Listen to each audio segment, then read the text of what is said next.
Amén. Yo he estado compartiendo una serie que se llama Verdades Esenciales.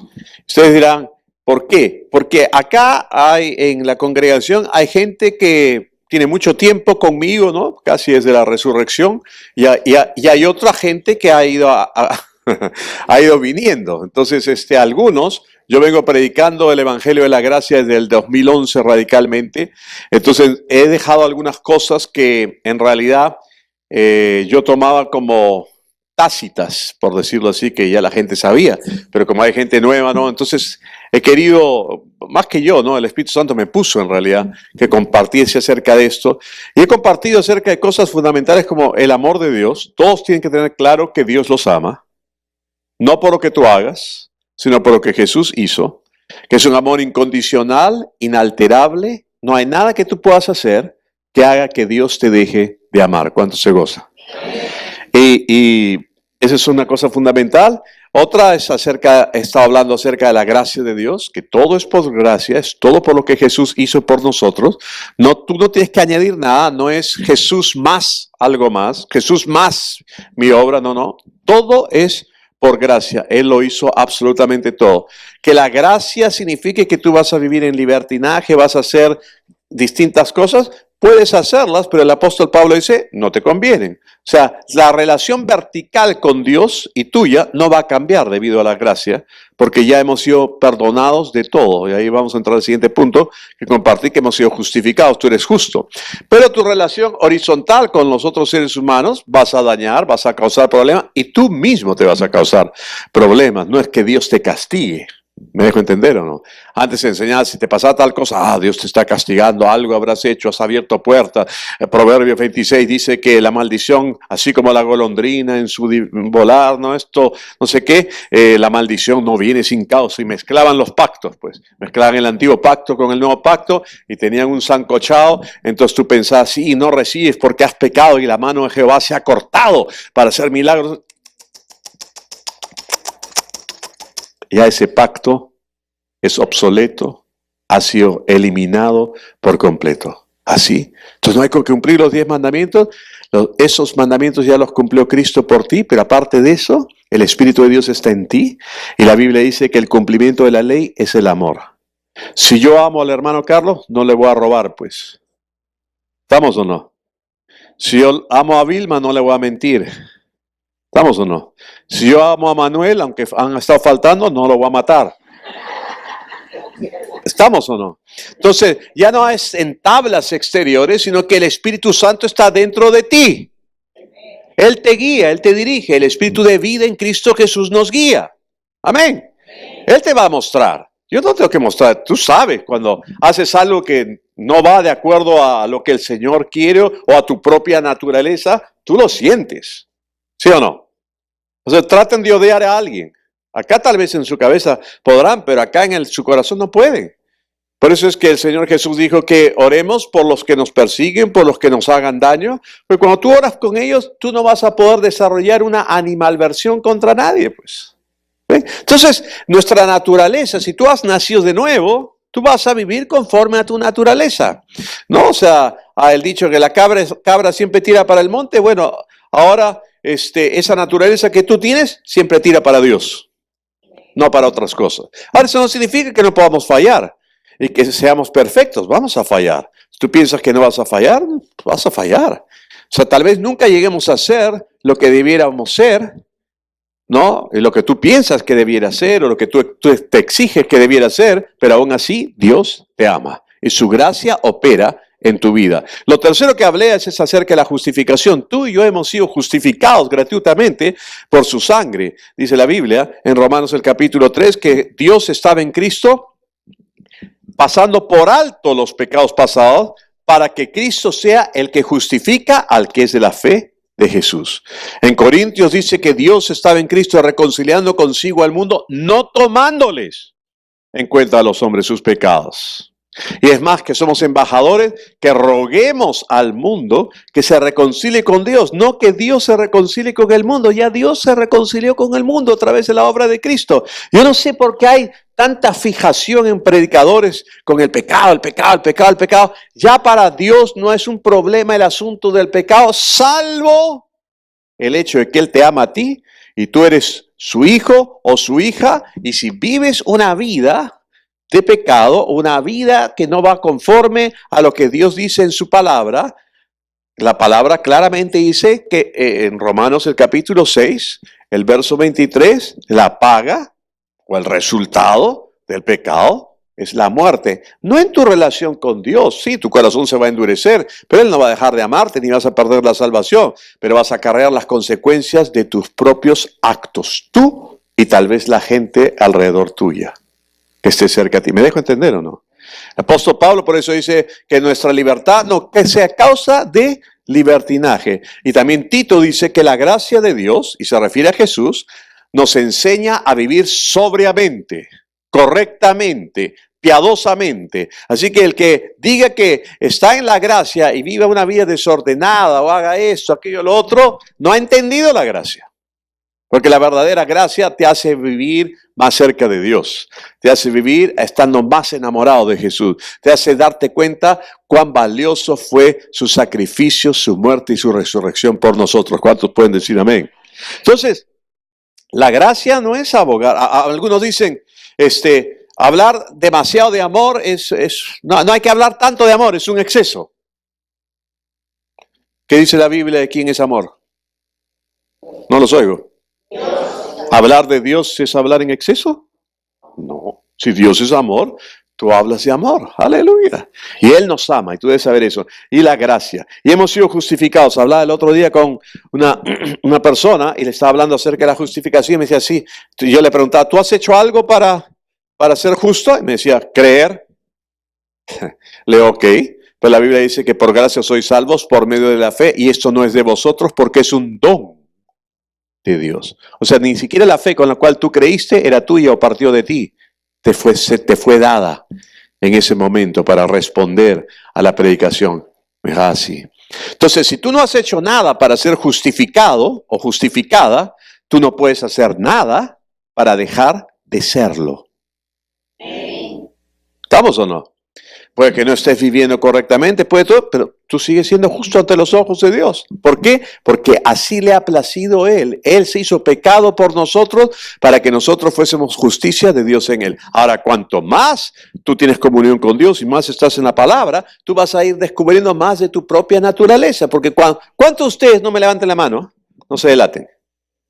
¿No? No pongan cara de que están jugando póker, así, conmigo no es, o sea, ¿no? Entonces, ¿cuántos de ustedes saben que han hecho tal vez en esta semana o semanas anteriores, han hecho algo que no debían hacer? ¿Qué pasó inmediatamente dentro de ustedes, en lo profundo de su corazón? ¿Sí o no? Ahora, tú tal vez por tu falta de entendimiento y luz de la palabra te comienzas a condenar. Te comienzas a esto y piensas que Dios es el que lo está haciendo. No, pero tu propia naturaleza te está mostrando que no, por ahí no es el camino, por ahí no va el asunto. Pierdes tu paz. Por eso es que el asunto es ser guiado por el Espíritu y de la naturaleza que tenemos. Entonces, hemos sido justificados. He hablado de la fe, he hablado acerca de la confesión, hablé acerca del nombre de Jesús. Y hoy día quiero compartir un poco acerca de la autoridad que como creyentes nosotros tenemos. Nosotros tenemos autoridad en Cristo Jesús. Él nos ha dado su nombre y vimos ya en las prédicas anteriores acerca de eso. Y una de las cosas que el enemigo no quiere es que sepamos que la iglesia tiene autoridad, porque le toca a la iglesia dar a conocer a los principados y a las potestades acerca de esta autoridad que nosotros tenemos en Cristo Jesús. Ellos son enemigos vencidos. Cada país tiene reglas, tiene normas. Ya está reglamentado que si tú robas, asesinas, haces cosas, hay pena. ¿Pero eso significa que dejan de haber ladrones? ¿O dejan de haber asesinos? No. Los demonios igual. La Biblia dice en 1 Corintios el capítulo 2, el verso 6, que son poderes destronados. Poderes destronados. El primer servicio sea el pastor Carlos, así que lo voy a dejar tranquilo hoy día. Pero sígueme con la cámara. Vamos a usar a Félix ahora.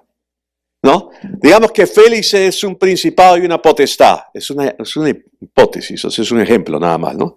Entonces, por la obra de Cristo lo cogió, para no jalarte, párate. Lo sacó, le metió su empujón y lo despojó. Gracias, Félix. Un aplauso para Félix, por favor.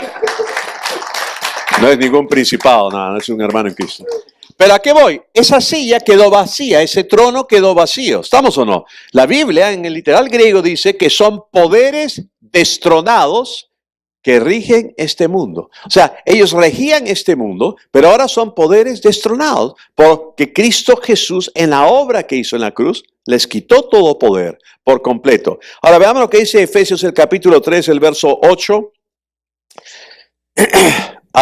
hasta el 12. Dice: a mí, que soy menos que el más pequeño de todos los santos, me fue dada esta gracia de anunciar entre los gentiles el evangelio de las inescrutables riquezas de Cristo y de aclarar a todos cuál sea la dispensación del misterio escondido desde los siglos en Dios, que creó todas las cosas, para que la multiforme sabiduría de Dios sea ahora dada a conocer por medio de la iglesia. Digan iglesia.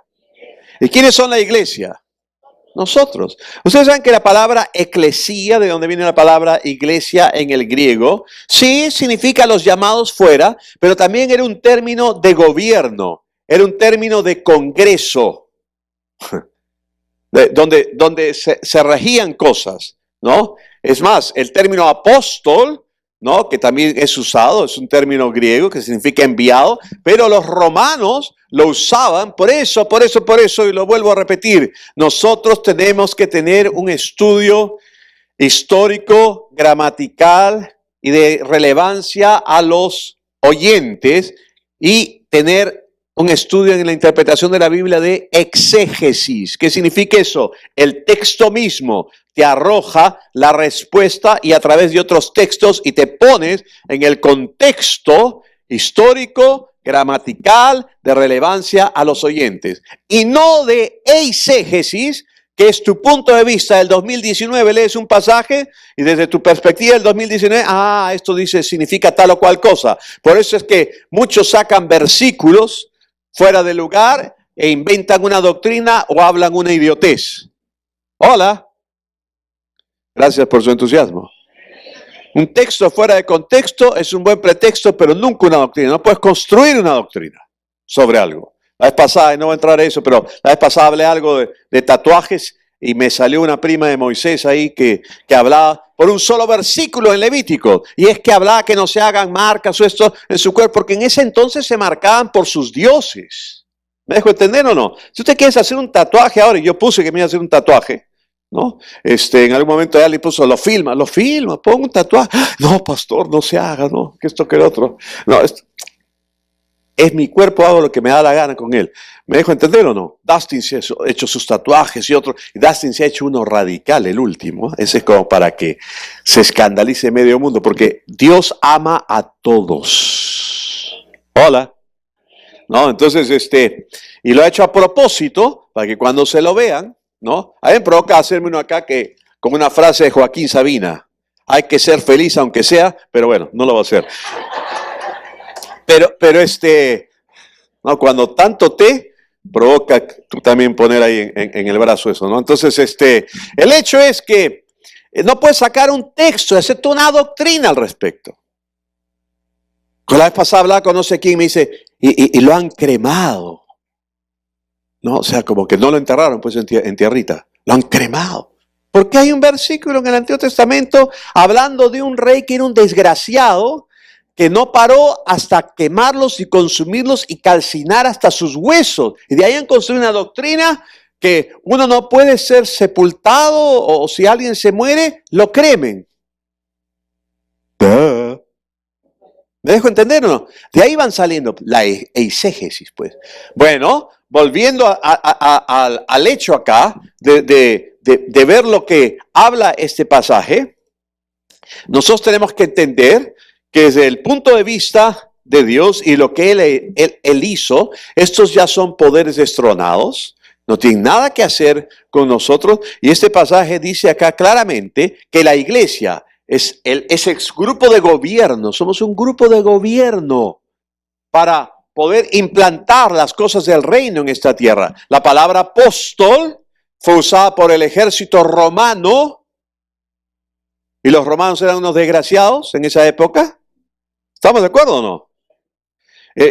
abusaban, era el imperio, tenían el mundo conocido de esa época conquistado, y a un general que se le encomendaba la labor de ir a la provincia más lejana para establecer la cultura romana en esa zona, se le llamaba apóstol. Distante o dista un general romano desgraciado, apóstol, con un apóstol de Jesucristo. Pero el término es el mismo. Entonces, ese militar, cuando llegaba a esa zona, la más lejana, que había sido conquistada últimamente, tenía que establecer la cultura de Roma, de manera que cuando el César, mi pata, ¿no? Ustedes saben que yo tengo mi versículo en la Biblia, ¿no? Filipenses 4:22. Todos los santos os saludan, especialmente los de la casa de César. Si te llamas Marta, tú no tienes un versículo así, yo sí tengo. Pero bueno, para que el hecho es que cuando el César llegase a esa provincia lejanísima del imperio y pusiese un pie, diga, se siente como en Roma. Entonces, al Jesús usar ese término para la iglesia, eclesía, y llamarlos apóstoles, es para que nosotros extendamos el reino en la autoridad que Él nos ha dado, de manera que si Dios pone el pie acá en la tierra, diga, se siente como en el cielo. Por eso es que en el Padre Nuestro dijo, sea hecha tu voluntad acá en la tierra como se hace en el cielo. La gente siempre están, ay, ya, Jesús ya viene, pasado mañana, el próximo mes, Jesús ya me quiero ir, Pero cuando se enferman, todos van al doctor. Pues la mejor forma de irte al cielo es que dejes nomás que la enfermedad siga su curso y te mate. No, y te vas al cielo. Donde tanto dices que quieres irte. ¿Estamos o no? Pues es la verdad.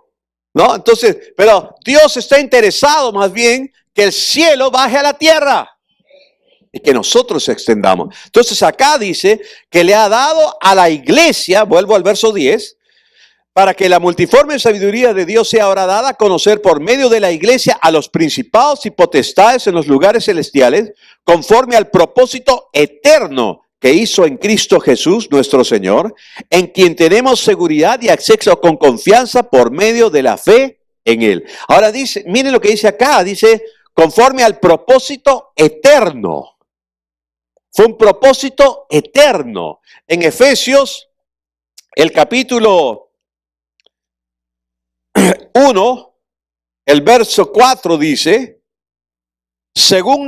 vamos a hablar del verso 3. Bendito sea el Dios y Padre de nuestro Señor Jesucristo, que nos bendijo con toda bendición espiritual en los lugares celestiales en Cristo, según nos escogió en Él antes de la fundación del mundo, para que fuésemos santos y sin mancha delante de Él. Volvamos a saltar al verso 11 de Efesios 3, conforme al propósito eterno que hizo en Cristo Jesús, nuestro Señor.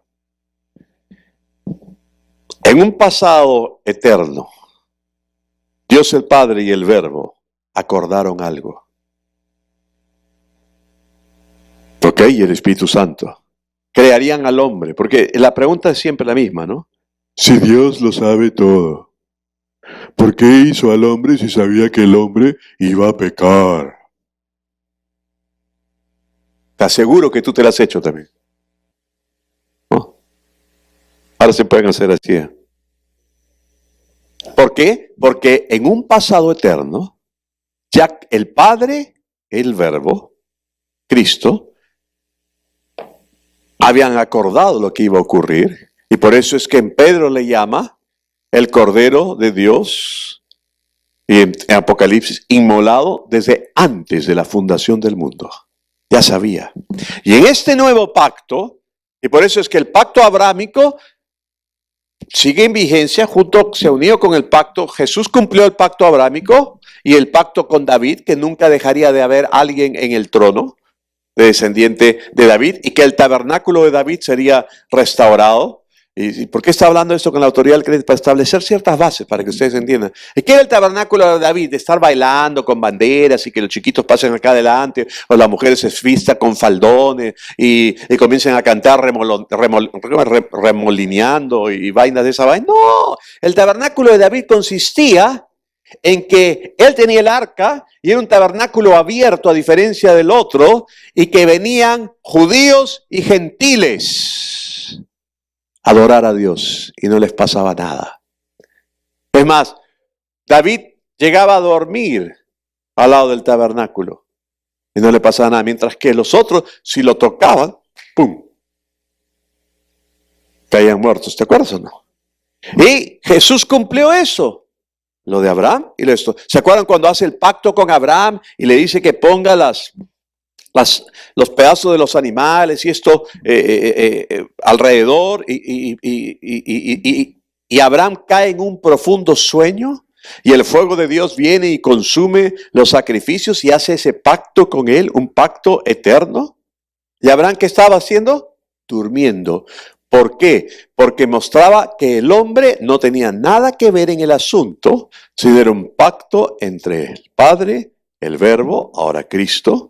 De la misma forma, Romanos dice, lo que era débil en el pacto, en el antiguo pacto, lo que era débil no se podía hacer debido a la carne, ahora ha sido hecho en Cristo. Es entre Cristo y Él. Nosotros solamente somos los receptores de la bendición de ese pacto. Tú has sido justificado porque Él te justificó gratuitamente y no por algo que tú hicieras. ¿Cuántos se gozan por eso? Entonces, si tú no hiciste nada para ser justificado, no hay nada que puedas hacer para perder tu justificación.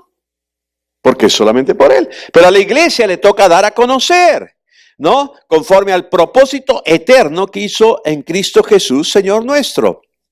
Entonces, si damos un salto a Hebreos, el capítulo 2, el verso 14 dice, así que por cuanto los hijos participaron de carne y sangre, Él también participó de lo mismo para destruir por medio de la muerte al que tenía el imperio de la muerte, esto es al diablo, y librar a todos los que por el temor de la muerte estaban durante toda una vida sujetos a servidumbre. Nosotros sabemos que Dios es el dueño del mundo, Dios hizo el mundo, pero plantó al hombre y lo puso como el administrador, el que lo administrase. Mucha gente pregunta, ¿por qué pasa esto? ¿Por qué pasa aquello? ¿Por qué Dios no interviene? Si Dios interviniese en cada cosa que ocurre en este mundo, entonces tú y yo no tendríamos libre albedrío.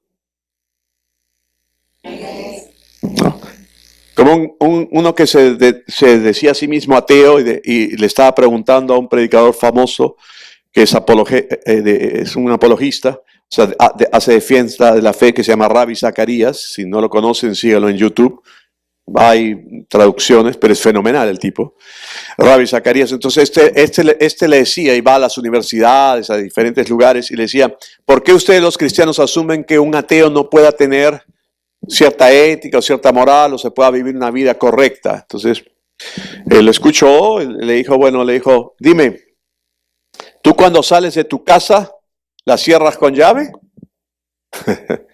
Entonces el ateo le dijo, sí, claro. Porque yo entiendo lo que tú dices, pero no vivimos en ese mundo ideal, ¿o no? Sigue habiendo mal. Así que aunque tú creas que por ser ateo tú puedes tener ciertos códigos de ética y de conducta y de moral y comportarte bien, no necesariamente todos los tienen.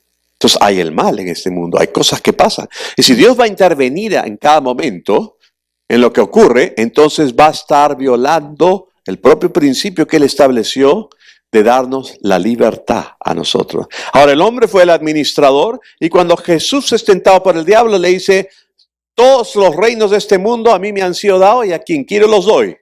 Te los doy si postrado me adoras. Jesús no le dijo, calla, diablo mentiroso, fanfarrón. No. Él le habló y lo resistió con la palabra, lo rechazó con la palabra, solamente al Señor adorarás, etcétera, etcétera. Pero, ¿cómo pudo decir eso? ¿Por qué? Porque Dios le dio toda la autoridad de la administración de este mundo al hombre. El hombre pecó Y el diablo la usurpó, se aprovechó de eso y mantuvo al mundo sujeto al temor, a la muerte y a opresión y con una condenación constante para con Dios.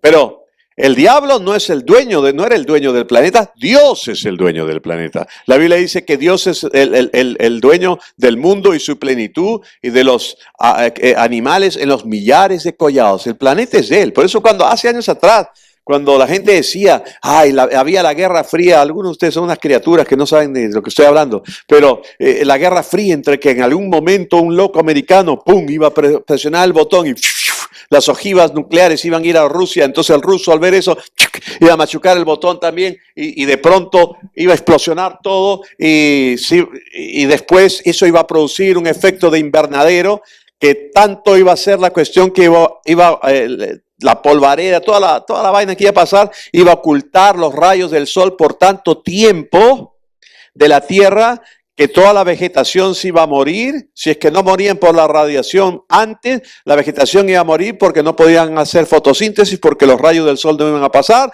los animales iban a morir y todos nosotros nos íbamos a extinguir y las únicas que iban a quedar eran las cucarachas. O sea, Martina iba a quedar nada más. ¿No? No sé si bailando porque le faltaba una patita o no, pero el hecho era ese. Y cuando todos estaban paranoicos, yo dije, eso no va a ocurrir. Porque el dueño de este planeta es Dios. Y el hombre no tiene esa autoridad para hacer tal o cual cosa.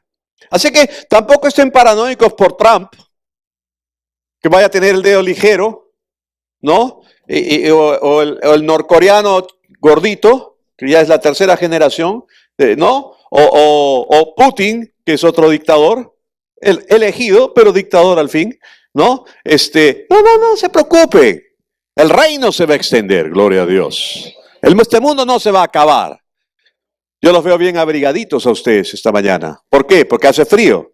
La Biblia dice que mientras la tierra permanezca, habrá invierno y verano, calor y frío, día y noche, siembra y cosecha.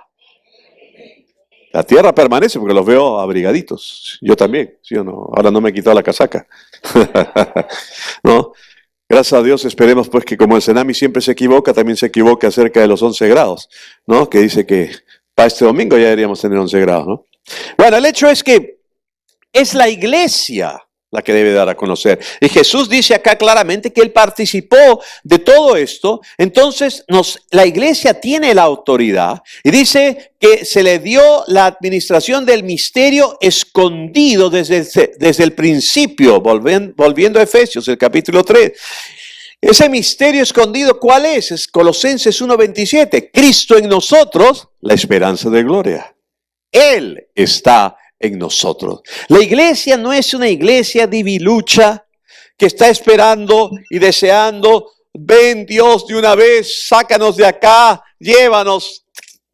Están tratando ya de saltar para irse, ¿no? Porque nos va a sacar de este mundo y el mundo va a ganar. No. Es la iglesia la que tiene autoridad. Es la iglesia la que tiene el poder. Es la iglesia la que tiene el nombre de Jesús. Es la iglesia la que tiene que dar a conocer a los principados y potestades que ya están derrotados. Colosenses el capítulo 2, versos 14 y 15 dice que los despojó públicamente triunfando sobre ellos en la cruz. Volviendo al contexto de los que oían eso, los romanos cuando vencían a un rey, el César se paseaba en su carruaje con su caballito y sus laurelitos acá en la cabeza y tenía una soga o cadena o lo que sea que venía arrastrando al rey conquistado desnudo, humillado. No hay peor humillación que te paseen delante de multitudes que te están vitoreando, a él desnudo y detrás de ellos todos los esclavos. Eso es a lo que se refiere Jesús cuando dice que eso es lo que hizo con el diablo. Lo despojó de todo, le quitó todo. ¿Qué dice Mateo 28:18? Toda autoridad me ha sido dada en el cielo y en la tierra. Por tanto, id y haced discípulos. En Apocalipsis 1:18 dice que le quitó las llaves de la muerte y del Hades, ¿no? Y cuando Él les dice, toda autoridad me ha sido dada en el cielo y en la tierra, esas llaves se las dio a la iglesia, para que la iglesia sea la que deba hacer, en poner en rigor aquel triunfo de Cristo. Entonces simplemente estas llaves que Él tenía, ¡pum!, se las tiró a la iglesia. Ahora tú y yo las tenemos. Tú y yo tenemos autoridad en el nombre de Jesús. A mí me enferma cuando hay cristianos que dicen, ay, me han echado una maldición. Sé que alguien ha ido al brujo y me ha hecho esto, aquello, el otro. Nadie puede maldecir a quien Dios ya bendijo. Cuando te cuenten alguna idiotez así, mátate de risa. No, ríete. No te puede tocar el poder del enemigo en el nombre de Jesús, a menos que tú temas y lo creas. Por eso no debes temer. Yo estaba orando esta mañana y al estar orando esta mañana el Señor me dijo, estos asuntos que están pasando en tu vida quiero que los trates desde tu posición de autoridad. Porque Efesios dice que estamos sentados en lugares celestiales no con Cristo, sino en Cristo. Tú estás en Cristo. La Biblia dice que hemos sido bautizados en Cristo. La gente cuando piensa en bautismo, piensa el bautismo en agua, el bautismo en el Espíritu Santo y hablar en lenguas, pero hay muchos bautismos. Dice Corintios 12 que hemos sido bautizados en un cuerpo por un mismo espíritu, el cuerpo de Cristo. Pero en Gálatas el capítulo 3 dice que nosotros hemos sido bautizados en Cristo. Y la palabra bautismo significa ser sumergido. Tú has sido sumergido en Cristo y hemos sido revestidos de Él. ¡Aleluya! ¿Usted cree que un demonio, la maldición, un brujo idiota va a poder traspasar esa que hemos sido recubiertos de Cristo? Pongámonos un poco ahora a ciencia ficción. Siempre me ha encantado. Viaje a las estrellas, todas estas cosas, que las naves tienen un campo de fuerza, ¿sí o no? No se ve, pero tiene un campo de fuerza. O si quieren, los Cuatro Fantásticos, ¿no? La mujer invisible extendía su campo de fuerza y protegía al hombre roca, al llamas a mí, ¿no? Eso es lo que le falta a un montón de cristianos, ¿no? Llamas a mí, ¿no? Y hablar en lenguas y estar fervientes en el espíritu. y al otro que era el elástico, ¿no? O sea, qué sé yo. Entonces, tú y yo tenemos un campo de protección porque estamos revestidos de Cristo. Un misionero que fue a una villa y reclamó esa villa para Cristo y tomó autoridad ahí en el África. Y cuando entró, el médico brujo lo encontraron temblando y vino y se postró a los pies del misionero.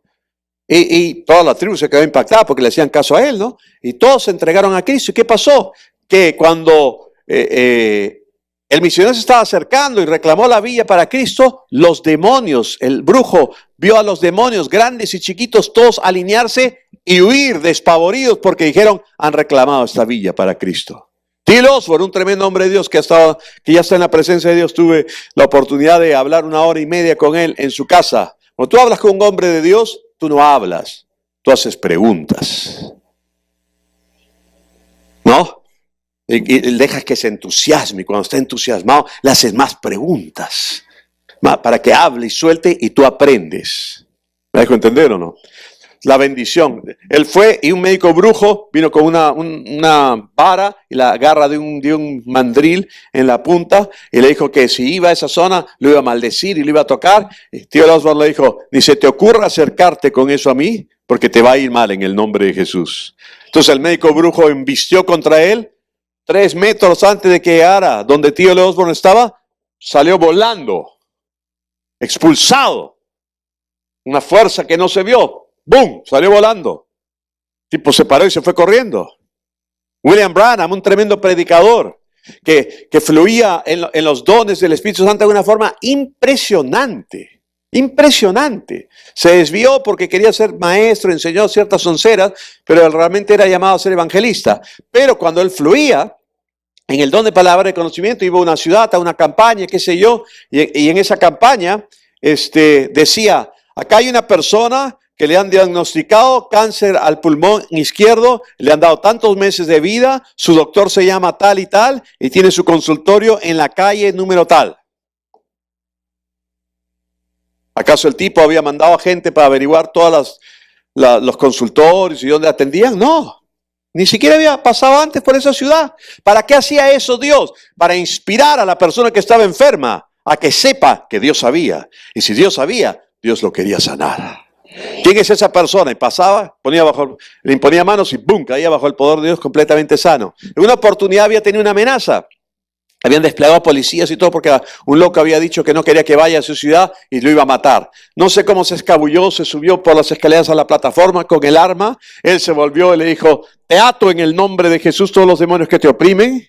Y tú has pretendido interponer esto y pretendido humillar al hombre de Dios. Ahora, como dice la Biblia, toda rodilla se doblará y toda lengua confesará que Jesucristo es el Señor. Y una fuerza invisible empezó a aplastar a este hombre. Y se veía que él se resistía. Terminó aplastado de rodillas al costado de él, mientras él predicó su mensaje y Dios lo usó para sanar a un montón de personas. Porque tú tienes poder en el nombre de Jesús. Tú tienes autoridad en el nombre de Jesús. Tú no tienes por qué tenerle miedo si estás en tu casa solo y empiezas a escuchar ruidos. No prendas todas las luces y después te quejes que pagas mucha luz. Simplemente ve dónde está el ruido y toma autoridad en el nombre de Jesús. Si pasan cosas raras, se mueven cosas raras. Lester Sumrall se quedó en un castillo en Inglaterra en que funcionaba hasta cierta hora el grupo electrógeno. No había electricidad cableado en ese castillo. Y al final le daban un candelabro para que se vaya, ¿no? Así, subiendo por las escaleras con el candelabro, como una película del Conde Drácula, ¿no? Entonces se fue a su cuarto. En eso, en la madrugada, sintió que la cama se le movía. Y la pegaron a la ventana.